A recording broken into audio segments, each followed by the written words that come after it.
اور قوم کی جو بقا ہے اس کا بھی سپر موسٹ ان کو وہی کنسیڈریشن ہے. لیکن اس کے ساتھ ساتھ میرا خیال میں وہ سفارتی میدان میں بھی ایک اپر ہینڈ کے ساتھ آنا چاہتے ہیں. وہ اس حالت میں نہیں آنا چاہتے کہ امریکہ کو یہ محسوس ہو کہ وہ ان کو یعنی ان کا کمزور ہینڈ جو ہے وہ کمزور ہو گیا ہے, ان کی پوزیشن کمزور ہو گئی ہے, اور وہ پھر ان پہ اپنی من مانی وہ مطالبات کرنے کی کوشش کرے. تو ایران کی کوشش یہ ہے کہ میرا حال میں الٹیمیٹلی کہ جب وہ تھوڑا بہت کانفیڈنٹ محسوس کریں گے تو دوبارہ مذاکرات آئیں گے. لیکن مذاکرات میں وہ اپنی جو ان کی سیکیورٹی کے لحاظ سے جو ان کی پوزیشنز ہیں ان کو سیف گارڈ کرنے کی کوشش کریں گے. اور سب سے بڑا مسئلہ جو ہوگا وہ اسٹریٹ آف ہرمز کا ہوگا کہ اس کی ریگولیشن اور اس کا کنٹرول کس کے ہاتھ میں ہوگا. ایران کی کوشش ہوگی کہ اس میں یہ جو اسٹریٹ آف ہرمز کا کنٹرول ہے ان کو, لیکن میرا خیال میں نہ امریکہ اس کو ماننے لگا ہے نہ باقی دنیا. تو اس لیے کوئی کمپرومائز فارمولا نکالنا پڑے گا, جیسا کہ اسلام آباد میمورنڈم آف انڈرسٹینڈنگ میں پیراگراف 5 میں بھی لکھا ہوا ہے کہ آئندہ مستقل قسم کی جو میکینزم بنانا ہے ریگولیشن یا اس کو ریگولیٹ کرنے کے لیے اسٹریٹ آف ہرمز, اس میں ایران اور عمان کا دونوں کا رول ہوگا, اور گلف اسٹیٹس جو ہیں کوسٹل جو لٹرل اسٹیٹس ہیں ان کا بھی رول ہوگا. تو میرا خیال میں جو فارمولا ایسا کوئی نکالنا پڑے گا مذاکرات کے ذریعے جس سے سارے جو فریقین ہیں ان کے انٹرسٹ جو ہیں ان کو سیف گارڈ کیا جا سکے. ٹھیک سر, ہم نے دیکھا کہ ماضی میں ایران نے مختلف بحرانوں میں ایک خاص سفارتی حکمت عملی اپنائی جس میں دباؤ برداشت کرنا, وقت حاصل کرنا اور پھر مذاکرات کے راستے بھی کھلے رکھنا شامل رہا ہے. آپ کے تجربے کے مطابق موجودہ بحران میں ایران کی سفارتی حکمت عملی کے بنیادی مقاصد کیا ہو سکتے ہیں؟ بنیادی مقاصد سب سے بڑا تو یہ ہے کہ اپنی قوم کی جو سلامتی ہے, اس کی جو اکنامک پراسپیرٹی ہے یا پروگریس ہے یا اکنامک ویل بینگ ہے اس کو سیف گارڈ کرنا. لیکن چونکہ ان کو بار بار تجربہ ہو چکا ہے کہ امریکہ نے مذاکرات کے دوران ان کے حملے کیے ہیں. پچھلے سال 2025 میں حملے کیے گئے جون میں, اور اس دفعہ پھر دوبارہ انہوں نے جب فیبروری میں اچھی خاصی نیگوشیشن نیوکلیر ایشو پہ ہو رہی تھیں تو امریکہ نے ان بیڈ فیتھ اور جو ہے اس کو ایران پہ حملہ کیا. تو اس لیے ایران جو چاہتا ہے کہ وہ مذاکرات تو ہوں لیکن اس کے ساتھ ساتھ امریکہ ان مذاکرات کا ناجائز فائدہ اٹھا کے دوبارہ وہ بہت بڑا حملہ نہ کر دے. تو اس لیے وہ چاہتے ہیں کہ اسٹریٹ آف ہرمز پہ ان کا کچھ نہ کچھ ایک دباؤ رہے, ان کے ہاتھ میں ایک پتہ رہے یا کارڈ ہے جس کو وہ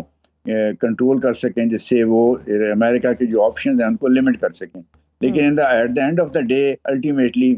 ایران کا بھی خواہش یہ ہے کہ ان کے جو نیشنل انٹرسٹ ہیں ان کے مطابق کوئی مذاکرات کے ذریعے کوئی صلح صفائی یا تصفیہ ہو جائے. لیکن وہ کوئی ایسی شرطیں امریکہ سے نہیں مانیں گے جس کو وہ اپنی سلامتی اور اپنی بقا کے خلاف سمجھتے ہیں. کیونکہ ہم دیکھ رہے ہیں کہ ایک طرف امریکہ اور ایران کے درمیان حملوں اور جوابی کارروائیوں کا سلسلہ جاری ہے, جبکہ دوسری طرف ثالثی اور جنگ بندی کی کوششیں بھی سامنے آ رہی ہیں. سفارتی نقطہ نظر سے کیا یہ اس بات کی علامت ہے کہ دونوں فریق مکمل تصادم نہیں چاہتے بلکہ مذاکرات سے پہلے اپنی پوزیشن مضبوط کر رہے ہیں؟ جی بالکل, آپ کا اندازہ درست ہے کہ وہ اس وقت دونوں فریقین جو ہیں وہ اپنے آپ کو ایک ایڈوانٹیجیس پوزیشن میں ڈالنا چاہتے ہیں مذاکرات کے شروع ہونے سے پہلے. اس لیے دونوں فریقین اگرچہ وہ ایک ٹٹ فار ٹیٹ کی گیم میں مصروف ہیں لیکن انہوں نے مذاکرات کے راستے کو رد نہیں کیا. اور ان حالات میں جو پاکستان ہے جس نے پہلے بہت ایکٹیو رول ادا کیا, قطر نے بھی ایکٹیو رول ادا کیا, ان دونوں ممالک کو اور بھی کو اگر ممالک دوست ہیں ان کو مل کے دونوں ممالک کو پرسویٹ کرنا چاہیے کہ وہ دوبارہ مذاکرات کی میز پہ آئیں اور اسلام آباد میمورنڈم آف انڈرسٹینڈنگ کی براڈ فریم ورک کے اندر رہ کے وہ جو ہے اسٹریٹ آف ہرمز کے مسئلے کا کوئی ایسا حل نکالیں جو ایران کے لیے بھی قابل قبول ہو اور America rest of the international community بھی اس کو ایکسیپٹ کرے. اور سر ابھی ہم دیکھ رہے ہیں ایرانی وزیر داخلہ اسکندر مومنی ایک بڑے وفد کے ساتھ اسلام آباد آئے ہوئے ہیں. بظاہر بات تجارتی تعاون اور $10 ارب کی تجارت کی ہو رہی ہے, لیکن ایسے وقت میں جب پاکستان تہران اور واشنگٹن دونوں سے رابطے میں ثالثی کر رہا ہے, کیا یہ دورہ صرف معاشی ہے یا اس کے پیچھے کوئی اہم سفارتی پیغام بھی چھپا ہوا ہے؟ سکندر مومنی صاحب ویسے تو وزیر داخلہ ہیں اور اسی لیے ان کے جو ہوسٹ ہیں وہ بھی محسن نقوی صاحب ہیں، اور ان کی زیادہ بات چیت وہ جو داخلہ امور ہیں ان پہ اور جو باہمی سیکورٹی کے ایشوز ہیں ان کے اوپر ہو رہی ہے. لیکن میرا خیال ہے کہ توقع کی جا سکتی ہے کہ اس وزٹ کے سے فائدہ اٹھا کے جو یہاں ہماری اعلیٰ تعالیٰ جو اعلیٰ لیڈرشپ ہے، جیسے پرائم منسٹر صاحب ہیں، فیلڈ مارشل عاصم منیر ہیں، ان کے ساتھ بھی رابطہ ہوگا ان کا، اور ان میٹنگ سے فائدہ اٹھا کے وہ اپنے جو ان کی ملک کی تقاضے ہیں یا ان کی قوم کی سلامتی کے تقاضے ہیں یا ضروریات ہیں یا ڈیمانڈز ہیں، وہ ہماری لیڈرشپ کو بیان کریں گے. اور ہو سکتا ہے اس میں ہمارے بھی لوگ کچھ اپنا پوائنٹ آف ویو دیں کہ کس طرح سے اسٹریٹ آف ہرمز کے مسئلے کو سلجھایا جا سکتا ہے، تاکہ پھر دوبارہ اسلام آباد میمورینڈم آف انڈرسٹینڈنگ کو ایکٹیویٹ کر کے اس میں جو مختلف ایشوز پہ بات چیت ہونی تھی اس کو دوبارہ شروع کیا جا سکے. اور سر یہ جو ایران کی خارجہ پالیسی میں ہم نے دیکھا کہ علاقائی اثر رسوخ ہمیشہ ایک اہم عنصر رہا ہے. موجودہ صورتحال میں عراق، یمن، خلیجی ممالک اور دیگر علاقائی فریقوں کے کردار کو آپ کس سفارتی تناظر میں دیکھتے ہیں؟ کیا یہ بحران اب دو ممالک کے درمیان رہ گیا ہے یا پورے خطے کی سیاست تبدیل کر رہا ہے؟ لیکن جہاں تک تو خطے کے ممالک ہیں، جیسے لٹورل سٹیٹس ہیں پرشین گلف ریجن کے، جیسے سعودی عربیہ ہے، یو اے ای ہے، قطر، کویت اور دوسرے ممالک ہیں، یمن وغیرہ، سوری یمن نہیں، بحرین میرا مطلب ہے. تو ان کے بھی بہرحال اسٹریٹ آف ہرمز کے ساتھ جو ہے اس کے آنے جانے کے ساتھ ان کے انٹرسٹ جڑے ہوئے ہیں، اور اس لیے جو کچھ امریکہ اور ایران کے درمیان ہو رہا ہے، اور ایران کے جو ایز اے ریزلٹ وہ جو حملے امریکن ملٹری بیسز جو ان ممالک میں ہیں ان پہ ہو رہے ہیں، تو اس سے حساب ظاہر ہے کہ ایران اور امریکہ کے جھگڑے میں جو ان انٹرسٹ کے ان ممالک جو خلیجی ممالک ہیں دوسرے، ان کے بھی انٹرسٹ جڑے ہوئے ہیں اور ان کے اوپر اثر انداز ہو رہا ہے. اس لیے ان کا بھی رول کسی نہ کسی لحاظ سے اس سارے ایشو میں رہے گا. اور ابھی تک یہ ایک اچھی بات یہ ہے کہ خلیجی ممالک نے اگرچہ انہوں نے ایران کے حملوں کی مذمت کی ہے، لیکن انہوں نے اس کے اوپر رسپانس میں کوئی ایران کے خلاف اوفینسو ایکشن نہیں لیا. انہوں نے ابھی تک ڈیفینسو ایکشن لیے ہیں، جو کہ ایک اچھی بات ہے، اور ایران کو بھی اس چیز کو اپریشیٹ کرنا چاہیے اور ان ممالک کے ساتھ مل کے اپنا ایک لائے عمل یا کوئی مستقبل کا طریقہ کار اس کو اپنانا چاہیے. ناظرین، وقت چھوٹی سی بریک کا، دیکھتے رہیے Sun Round Up. Welcome back to Sun Round Up. Sir دوسرا ہم نے یہ بھی دیکھا ہے کہ ایران کے ساتھ طویل عرصہ سفارتی رابطے رکھنے والے ممالک یہ سمجھتے ہیں کہ تہران مذاکرات پہ اپنی خود مختاری اور وقار کے معاملات کو بڑی اہمیت دیتا ہے. اگر مستقبل میں مذاکرات ہوتے ہیں تو آپ کے خیال میں ایران کن بنیادی نکات پر کسی طرح کا سمجھوتا کے لیے تیار ہو سکتا ہے اور کن معاملات پر سخت موقف اختیار کرے گا؟ میرے خیال میں جو